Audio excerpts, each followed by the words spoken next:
হুলা হুলা। হ্যাঁ, ফিরে এলো স্মৃতিশক্তি। মনে আছে যখন ভুলভুলাইয়াতে ওই ছোটা পাণ্ডিত মঞ্জুলেখাকে দেখে নিয়েছিল, সেই সময় হঠাৎ করে ওর স্মৃতিশক্তি সব লুপ্ত পেয়ে গেছিল, বুঝতে পেরেছ? সেই সময় আশ্রানীকে দেখে ও বলছে, কাহা যা রही हो बेटी पुष्पा अपने गधे पे बैठ के। কিন্তু আশ্রানী না বেটি পুষ্পা, আর যেটা নিয়ে সঙ্গে যাচ্ছিল ওটা না গাধা, ওটা ছিল সাইকেল। মানে এরকমই হয়ে গেছিলো মানে ওয়াইটির আমাদের ম্যান্ডু রানির অবস্থা। আর ওই গোলমাল 3-র ওই জনি লিভারের মতন হুলা সবই ভুলে যাচ্ছে। তখন সবই ভুলে যাচ্ছে, কিছুই মনে রাখতে পারছে না।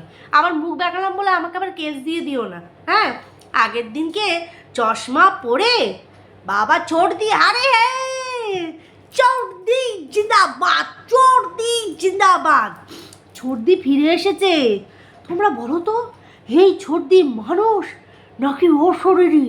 আমি তো ভাবতেই পারছি না। ও মাই ডগ টাইপ সিচুয়েশন হয়ে যাচ্ছে চারিদিকে। হ্যাঁ, যাই হোক, অবশ্যই করে ম্যান্ডি আর ম্যান্ডির ছোটদির বিষয়ে দুটো কথা বলবো। তার আগে বলি, যখন প্রশ্নটা নিজের আসে না, তখন মানুষ কিন্তু সুসুর সুসুর সুসুর সুসুর সুসুর সুসুর সুসুর সুসুর সুসুর করে দুঃখের বাণী বলতে বসে যায়। হ্যাঁ, মানুষকে আর কী বলবো বলো? মানুষের তো ধর্মই হচ্ছে বলা, কর্মই হচ্ছে আলোচনা করা। মানুষের এটাই এখন ধর্মকর্ম রয়ে গেছে, কার নামে কোথায় কখন আলোচনা করবে, সমালোচনা করবে।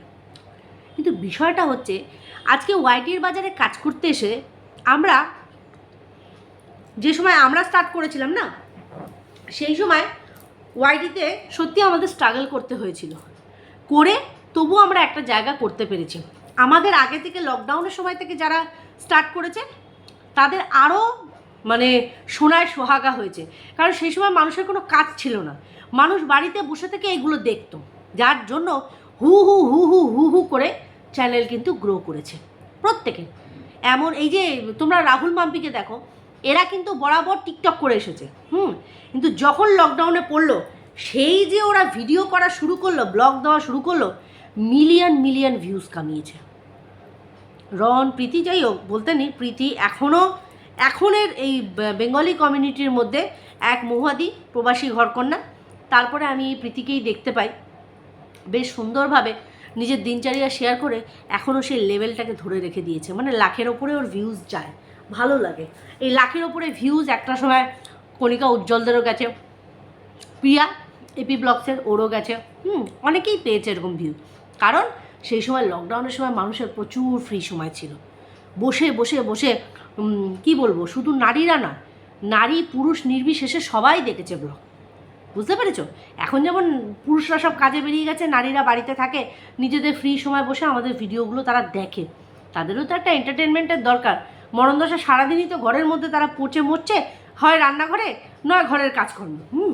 যারা কিনা টোটালি হাউসওয়াইফ, আমি তাদের উদ্দেশ্যে বলছি। সেখান থেকে দাঁড়িয়ে অটোমেটিক্যালি ভিউজও আমাদের কমেছে পড়েছে। এবার এখন যদি বলি, আমার থেকে একই জনে কাজ করে আমার আরেক সহ কন্ট্রোভার্সি ক্রিয়েটারের ভিউজগুলো আমার থেকে একটু বেশি। ধরো আমি যেখানে 2 পাই ভিউজ, সেখানে হয়তো সে 5 পায়, 7 পায়, 10 পায়। এবার সে যদি বলে আমি এইসব এড়া ঘেরা নাথু খেরার সাথে মুখ লাগাই না, তাদেরকে উত্তর দেওয়ার প্রয়োজন মনে করি এদের কী যোগ্যতা আছে, তখনই কিন্তু গণ্ডগোল। যার যতটুকু যোগ্যতা আছে সে ততটুকু দিয়ে কাজ করছে, অসৎ পথে গিয়ে করছে না, তো সৎ পথেই রয়েছে, এখানেই রয়েছে, কাজ করছে, একই জনারে কাজ করছে, তার মানে সে আমাদের সহ ক্রিয়েটার, সহকর্মী। সহকর্মীকে হেয় করে তুমি কোনো দিনও বড় হতে পারবে না, এটা বাস্তব। কিন্তু ওয়াইটির বাজারে এসে আমরা এরকম অনেক মানুষের ঔদ্ধত্য দেখেছি, জানি না তারা নিজেদেরকে কী মনে করতো বা করে। তাদের দম্ভটা, ওই যে বলে না অহংকার পতনের মূল কারণ। একটা সময়ের পরে সবার দম্ভ অহংকার সব মাটিতে মিশে যায়। আমরা ভুলে যাই যে আমরা, দেখো যেটা আমাদের কাজ আমরা তো অবশ্যই করছি, কিন্তু ওই বিনা মতলব কাউকে ছোট করে তুমি বড় হতে পারবে না। যারা নোংরামি করে এসেছে, যাদেরটা দেখতে পাচ্ছি ভাই, তাদেরটা বলতে কোনো পিছপা করবে না, সত্যিটা সত্যির মতন করেই তুলে ধরবে, অবশ্যই করে ভদ্র ভাষায়। কিন্তু তার মানে এটা না আননেসেসারি বিনা কারণে কাউকে ছোট করে হেয় করে তুমি বিশাল বড় মহৎ হয়ে কিছু উখড়ে ফেলবে। আরে হ্যাঁ হ্যাঁ, আমাদের গীতা রানীর কথাই বলছি। গীতাদি ওয়াইটিতে এরকমই একটা জায়গা নিজের তৈরি করেছিল, সব সময় একটা দম্ভ, একটা নাকুচু ভাব, সব কিছুর মধ্যে। অথচ কিন্তু তলায় তলায় ফোন করে কি হচ্ছে না হচ্ছে সমস্ত খবর টবর কিন্তু ভালোই নিতে পারতেন। আমি বলছি না, ওনার পেছনে লোকে জানতো যে উনি কতটা শেয়ানা, যেখানে ওনার সুবিধা চলতো সেখানে উনি খুব ভালো করে ঠিক পুষিয়ে নিত। আজকের ডেটে দাঁড়িয়ে কেন পুনরায় ওয়াইটিতে উনি এসে জুটেছেন সেটাও আমি তোমাদেরকে গতকালকের ভিডিওতে এলাবোরেট করে দিয়েছি। কিন্তু এই যে মানুষ যে বলে বেড়াচ্ছে যে আজকে ওনার চাকরিটা উনি ছাড়েননি, ওনাকে ছাঁটাই করা হয়েছে, উনি প্রমাণ দেখাবেন বলেছেন। আমাদের এখন প্রমাণ দেখাতে হবে না। কষ্টটা কখন হয় জানো? যখন মানুষ নিজের গায়ে যখন লাগে তখন সেটা বুঝতে পারে। অপরকে কষ্ট দেওয়ার সময় সে কিন্তু হিসাবটা রাখে না যে আমি কতটা বললাম, কি বললাম। সে আজকে বলছে কোনো কাজ কি ছোট? কখনো না। সৎ পথে থেকে যদি আমি পয়সা উপার্জন করি, সেই প্রত্যেকটা কাজ কিন্তু ভালো। কোনো কাজকে ছোট করার ক্ষমতা বা অধিকার আমাদের নেই। তুমি যেখানেই চাকরি করতে, সেটা তো তোমার কর্মক্ষেত্র ছিল।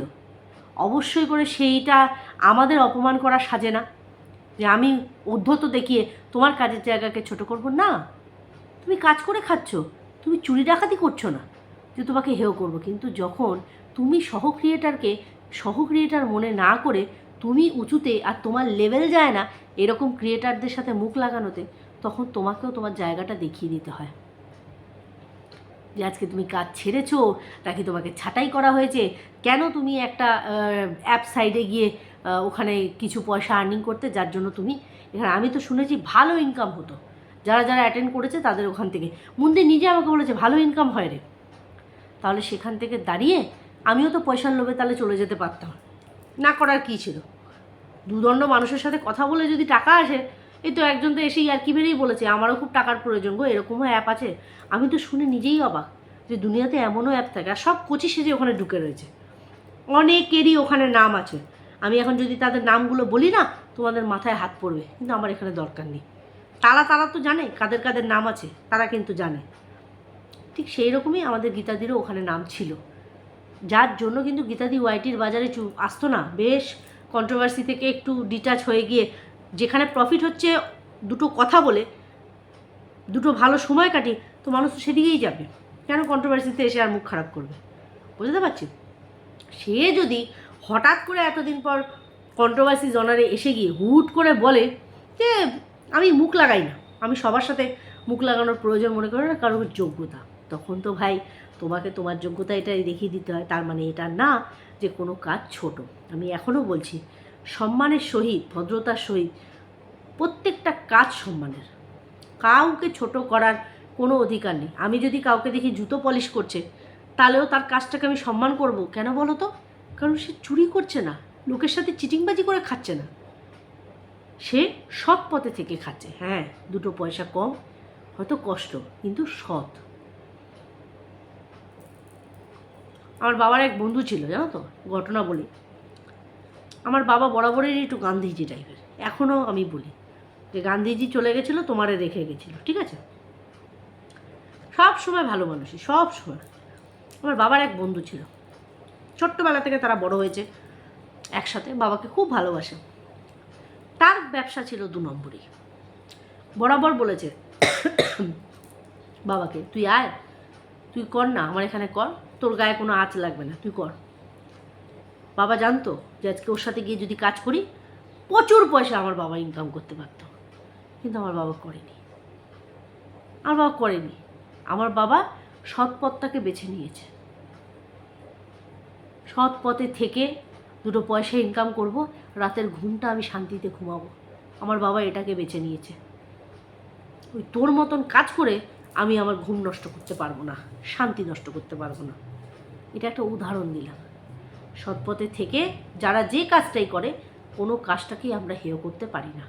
আজকে গীতাদিকে এটা বোঝানোর ছিল, যার জন্যই গতকালকে আমি এই ভিডিওটা করেছিলাম। বুঝতে পারছি। যাই হোক, এইবার চলে আসি, welcome back to my channel. কেমন আছো তোমরা সবাই? আশা করি সবাই ভালো আছো, আমিও ভালো আছি। দিনের ফার্স্ট ভিডিও, আর জানি সারাদিন পর এখন ভিডিওতে এসেছি। একটু বসন্ত উৎসবের জন্য গেছিলাম, বেশ মজা লাগলো। প্রথম গেলাম, একটা অন্যরকম এক্সপিরিয়েন্স। অ্যাকচুয়ালি আমি যেখানে গিয়ে দেখলাম চারিদিকে ফটোগ্রাফার, চারিদিকে সব মডেলিংয়ের মতন সমস্ত মেয়েরা। ফটোগ্রাফারের যাকে ভালো লাগছে তাকে গ্র্যাব করে নিচ্ছে, নিয়ে গিয়ে তাকে পোজ দিতে বলছে, একটু হাঁটো, একটু চলো, ছবি তুলি। আমার মামাতো বোন গেছিলো, ও যেহেতু এই লাইনে রয়েছে, তো অটোমেটিক্যালি উনি আবার একটুখানি সুন্দরী সাজগোজ, ওনারা ডেকে ডেকে ডেকে ডেকে ডেকে ডেকে নিয়ে যাচ্ছে। আমারও একজন ডেকে নিয়ে গেল। তুললো অনেক, বেশ অনেকগুলো ফটো তুলেছে, একজন দুজন, হ্যাঁ 3জন তুলেছে। আমারটা ঠিক সত্যি কথা বলতে আমার কেমন যেন একটা আনকমফর্টেবল ফিল হয়। আমি তোমাদের সামনে ক্যামেরা খুলে বসি, শান দুটো বকি, নাড়া লাফাঝাপি করি, সেটা ঠিক আছে, কিন্তু ওই ক্যামেরায় বসে ওটা আমার দ্বারা হয় না। ওটা ওই আমার মামাতো বোন ভাই ওই পারে, ওই মডেলিং করো ভাই, ডান্স করো, রিহার্সাল করো, আমার ঠিক, কারণ ফটোগ্রাফারগুলো একটু বেশি মানে গায়ে পড়া টাইপ, মানে আমি কয়েকজনকে দেখলাম তো, না না খারাপ কিছু না, বাট ওদের কাজটাই এইরকম টাইপের, আমি ঠিক কমফোর্টেবল ফিল করছিলাম না। বাট এখানে অনেকে আবার নিজের পার্সোনাল ফটোগ্রাফার নিয়ে গেছে, দারুণ। তারপরে দেখলাম একটু ঝামেলাঝাটি হলো, কারণ ময়দানে অ্যালাউ করছে না, হ্যাঁ সব ওই কী বলে বিএসএফ না ওই আর্মির সমস্ত ওই পুলিশ অফিসারগুলো, তারা এসেছে, কথা বলছিল যে খালি করে দিতে হবে। তো এই টুকটাক ভালো লাগলো, খারাপ লাগলো না। প্রথম এক্সপিরিয়েন্স, নিজেরাই অনেক ফটো তুলেছি, রিলস করেছি, অবশ্যই একটা একটা করে ছাড়বো তোমাদের কাছে। তো এই হলো ব্যাপার। তো এবার চলে আসি মোদ্দা বিষয়, সেটা হচ্ছে ছর্দি। আচ্ছা, এই ছর্দি হুলার মতন মাঝখানে ম্যান্ডির কাছে সেই ইনভিজিবল একটা বস্তু হয়ে গেছিলো। ওনা বলেছিল যে আমার কোনো দিদি, কোনো আত্মীয়, কোনো কাউকে আমি অন ক্যামেরা দেখাবো না, কারণ তাদেরকে নিয়ে কাটাছেঁড়া হ্যানাচেনা হয়। ওই ভীষ্মই একটা প্রতিজ্ঞা করেছিল, তারপরে যারা যারা প্রতিজ্ঞা করেছে শুধু ভঙ্গের জন্য। নাহলে তোমরা ভাবো না আমাদের এই দালাল, ও যে ওয়াইটিতে বসে কতবার বলেছে, আর ছেড়ে দিলাম, আর আসবো না। 2 দিন পরে সে, তোমাদের ভালোবাসায় তোমরা না ভীষণ নটি, আমাকে যেতেই দাও না। ও নিজেই যাবে না, ওরা বলে কেউ যেতে দেয় না। বুঝতে পেরেছো? সমস্ত কিছু ও নিজের ইচ্ছায় করছে, ওয়াইটি ছাড়াটাও নিজের ইচ্ছায় হতে পারছে না, তোমরা ধরে ফেলছো। বুঝতে পেরেছো ব্যাপারটা? তো আজকে তো আমি তো আই এম তো অবাক, মন্দিরার এই থামনেলে বড় বড় করে চিপকানো কি ছর্দি চিপকানো, হ্যাঁ না কেই ছর্দি। একজন ওখানে কমেন্ট করেছে যে আকাশ পাপড়ির মেয়েকে তুমি বলো, বলছে না না না না, ওকে তো আমি দিদি ডাকি, ওকে তুমি ছর্দি ডাকি না, ছর্দি অন্য কেউ। নটি ম্যান্ডু, হ্যাঁ মানে বেশিক্ষণ সব সময় একদম ল্যাম্প লাইটে হাইলাইটে থাকতে হবে। ভাই আমাকে নিয়ে চর্চা করা চাই, চর্চা করা ম্যান্ডুকে নিয়ে বন্ধ হয়ে গেলে ভিউজটা আসবে কোথা থেকে? হ্যাঁ চর্চা তো করতেই হবে, চলতে হবে, চড়ছে আমি ওয়াইটি জগতে থাকতে যে চাই। বুঝতে পেরেছ? চর্চিত হতে হতে বাঁচতে চায়। ব্লগারদের এখন এতটুকুই জায়গা রয়ে গেছে, ওয়াইটির বাজারে তাদের নিয়ে আলোচনা হবে, তারপরে গিয়ে কিন্তু ভিউজ চলবে। বুঝতে পেরেছ? ঠিক সেই রকমই এই আজকে যাদেরকে অন ক্যামেরা দেখাবো না এরকম একটা প্রতিজ্ঞাবদ্ধ হলো, হঠাৎ করে আজকে ছর্দিতে রূপান্তরিত হলো, সেটা টিপকে দিল। তার মধ্যে গ্রসারি, কত জিনিস, কখনো দান ধান করতে দেখি না। হ্যাঁ করেছিল মনে হয়, বাবার কাজে মনে হয় খাইয়েছিল, ইট ভাটার লোকেদেরকে খাইয়েছিল। যাক ঠিক আছে। ওয়াইটি না থাকলে মানুষের এই ল্যাভিশ জীবন কোথায় থাকতো বলো তো? আমরাও ভাবি। মানুষ তো কমেন্ট করেছে, কি মজা বলো তোমার বরের, তোমাকে দিয়েই সব পুষিয়ে যাচ্ছে, সবেতে লাভ রিয়াক্ট, সব বেশারা এক জায়গায় জড়ো হবে, তাতেও লাভ রিয়াক্ট, মানে সবেতেই ও লাভ রিয়াক্ট দিয়ে যায়। তোমরা বেশা বলছো, মোস্ট ওয়েলকাম। আমার স্বামীকে হেও করছো, মোস্ট ওয়েলকাম। তো যাই হোক, ভগবানের অসীম কৃপা যে ম্যান্ডুর ভবিষ্যৎ স্মৃতিশক্তি ফিরে এসেছে, এটাতে আবার খুশি হয়ে দালাল আবার ভিডিও করতে না বসে, অপেক্ষা করো। যাই হোক, চলো বন্ধুরা, ভিডিওটা এখানেই এন্ড করছি। সবাই খুব ভালো থেকো, সুস্থ থেকো। অবশ্যই করে দেখা হবে নতুন আরেকটা ভিডিওর সাথে। ততক্ষণের জন্য টাটা।